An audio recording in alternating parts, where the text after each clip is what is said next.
Good morning, my friends, and welcome to today's training. Because today we're talking about blunt cake number 7. That is healing. Healing isn't magical or random. It is a result that depends on you choosing you. So that's what we're going to be talking about today. I'm going to scroll down here and see what's going on. Okay, so things are working. So, yes, I'm excited to have you here. If you're new to me, I'm Marshall Burtcher, and I help codependents rediscover their well-being, their happiness, and actually create satisfaction in their lives after codependency by helping them heal the trauma bond, come to know, love, and live who they are, and create happy relationships in their world. And before we get started with today's topic, as always, I need to share this out to the community because the community is safe haven here on the internet that assists you in discovering and breaking free of codependency through giving you support, guidance, and tools that assist you in both breaking free from that and then also creating a sustainable life after codependency that's really about self-respect, self-love, and putting yourself as the primary or central figure in your world so that happiness and satisfaction can become a regular in your life. So I'm going to get this shared out to the community now. The link is above on Facebook, below on YouTube, and if you're on YouTube, hit that subscribe button. And also, guys, share this video out to those whom you feel would benefit from it too. So let me know how you're doing in the comments below, and let's get started. So Blunt Cake, episode number 7. So healing isn't magical or random. It is a result that depends on you choosing you. So last night, or yesterday technically, we were in class 11 of the Heal Yourself strategy, and we were discussing sobriety. And one of the components to sobriety is the active choice involved in putting ourselves in first position, making ourselves central to our reality, to our well-being, to our needs, to our wants. And it becomes a choice. As we sober up, we get more in contact with reality. We begin to realize that the fantasy we may have had about healing being magical, healing just happening, like one day I will be healed.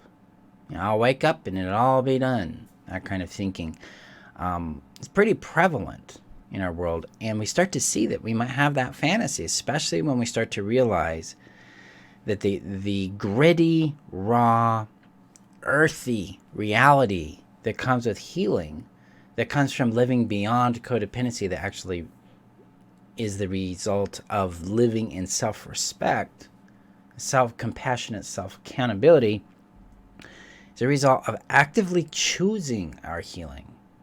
And this active choice shows up in a number of different ways in our world, and that can be really confronting for us because suddenly we have to take ownership of things going on in our reality, like the things we're choosing and the things we're doing that set us up for failure, that set us up for getting sucked back into a seduction, abuse, discard cycle, that set us up to be with people who are not healthy for us, despite what we feel about them.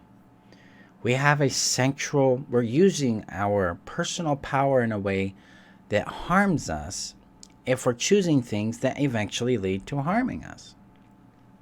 Self-respect is the active choice of choosing things that will add to our well-being and our happiness, to our satisfaction in our world. And that requires us to take risks in the unknown. That requires us to become very conscious about what we're choosing and conscious about the results, the impact, and the pattern of behavior associated with those choices. See, because really what matters, first and foremost, is the impact we endure from another person's choices and actions and the pattern that represents, as well as the one we are doing to ourselves. It's critical for us to understand that, hey, I have a pattern of behavior that creates results and impacts in our world, in my world, on myself, and I need to own that. This is why healing isn't magical or random. It's actually a result of deliberate choice and action. And that's that's kind of the blunt cake here. That's the rub. We have to come into ownership of ourself. And then we have to make choices repeatedly, like, am I going to self-respect today? Or am I going to disrespect myself with this choice? So maybe you'll have a choice to go interact with someone who has not treated you well. Maybe you're in a euphoria and you need to get you got that craving going on and you're chasing after them. Are you going to make the choice to disrespect your well-being and happiness by going towards them? Or are you going to make the self-respecting choice to live with a little more pain and explore a little more healing and move down that road just a little farther? This is the blunt cake about it. We are making choices and taking actions that either add to our well-being and our happiness and our healing, or they're working against it.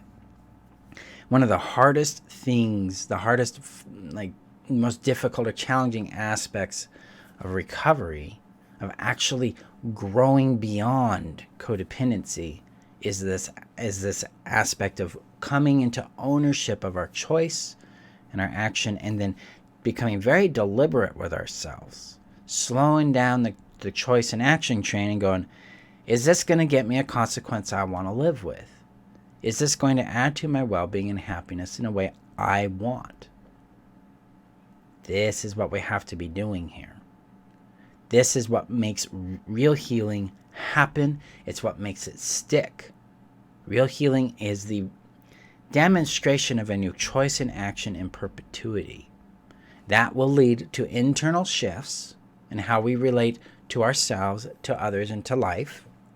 It will result in more satisfaction, more happiness, more well-being, more clarity about ourselves. But it relies on our choice.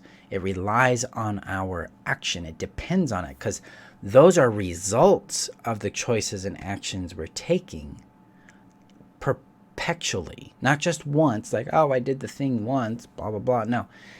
This is a lifestyle shift. And real healing requires us to take that very seriously and own it, and that will translate to more healing, to more satisfaction, to more well-being, to more happiness.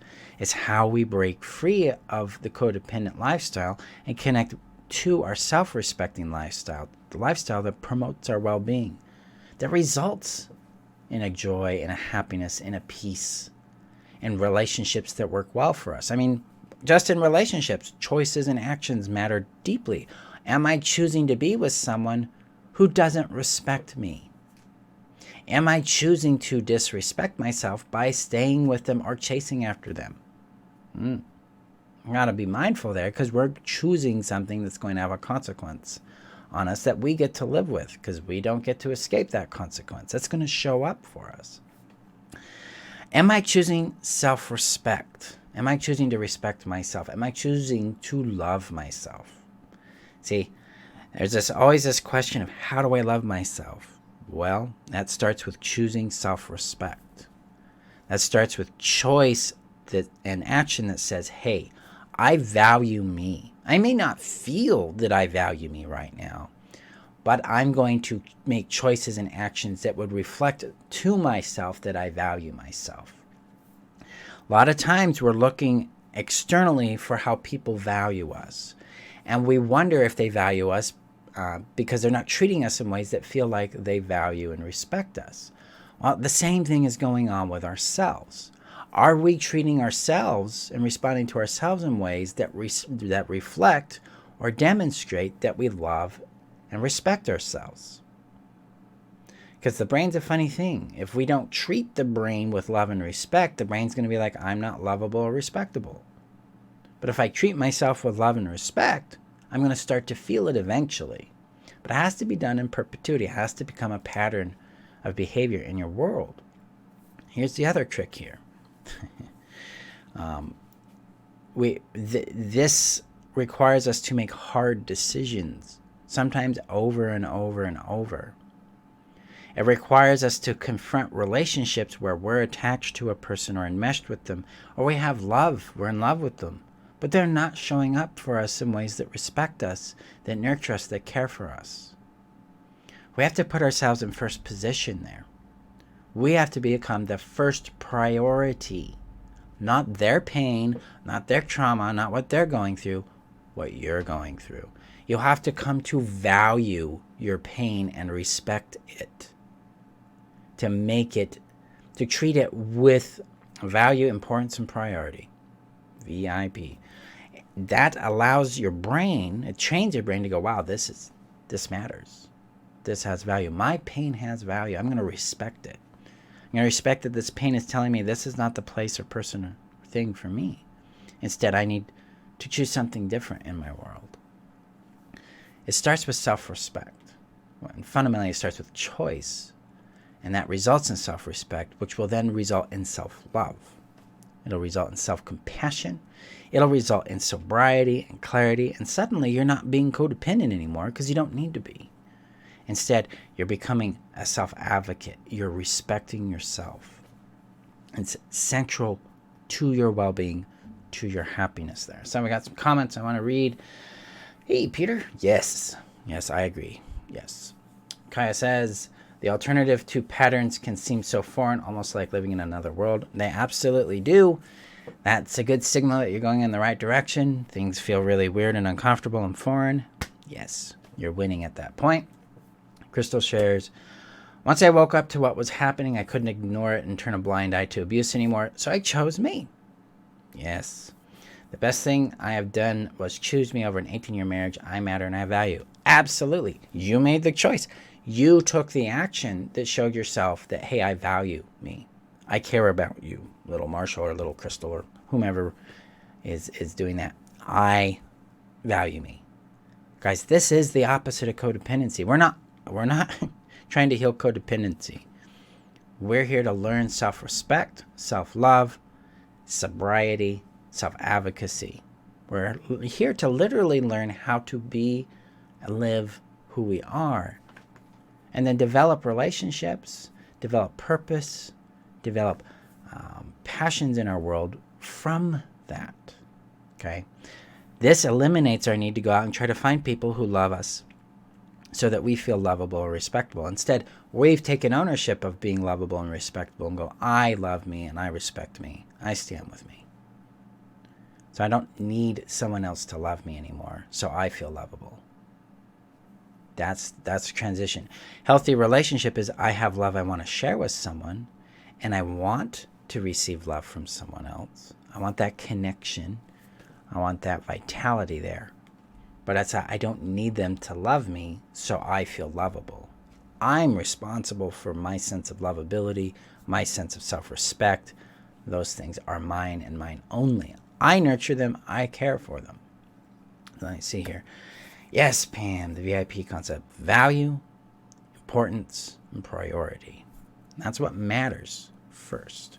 When we treat ourselves that way, we begin to break free more and more and more from codependent thinking, codependent interpretation and relating, and we become more and more self-advocating, which means we rock boats, we disappoint people, we say no to things. We walk away from things that are not working for us. We can even stop analyzing and trying to assess if it's me or them. We can look at, hey, this impact in this relationship doesn't work for me. I don't want this. I'm going to move on to something else. Especially if you've made efforts to try to change it and it doesn't improve at all. Maybe time to move on there. So yes, my friends, that's the magic here.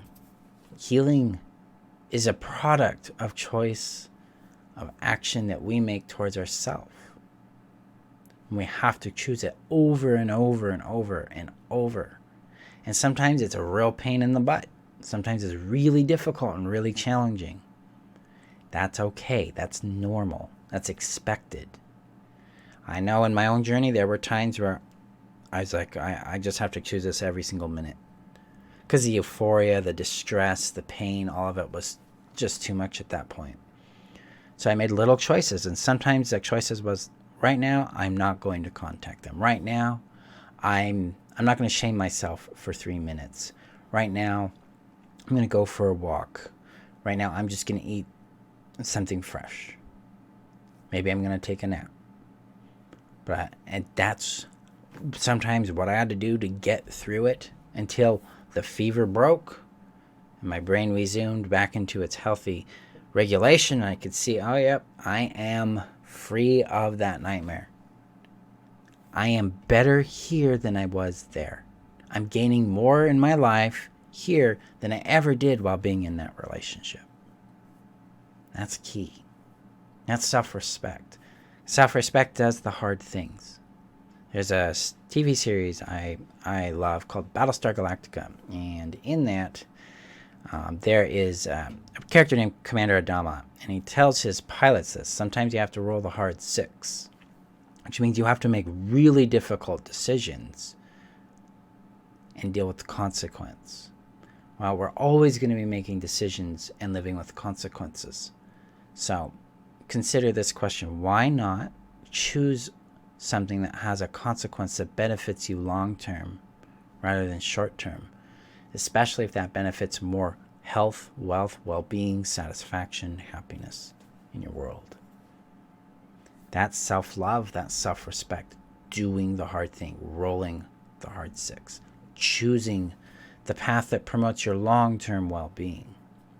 That's the blunt cake of healing. It doesn't happen magically. It doesn't happen randomly. It is a deliberate result created from deliberate choices and actions done perpetually. It's a pattern of behavior in our world. So that is today's training, my friends. If you want assistance in going deep on making this transition happen in your world from codependency to self-respect, check out the Heal Yourself strategy. It's linked above on Facebook, below on YouTube. It's where I teach you how to restore, well, I guide you through restoring your safety, sanity, and self, which then results in self-respect and your liberation from codependency, and sets you up to go out into the world so you can learn and then grow into healthy relationships, both with yourself and with others, and create more happiness, well-being, and satisfaction in your reality. So check that out up there. Thank you again for being here, my friends. Remember that you're worth knowing, loving, and keeping. And again, lastly, if you're on YouTube, hit that subscribe button, share this out to people you feel would benefit from it, and have a safe day. See you guys later. Bye-bye.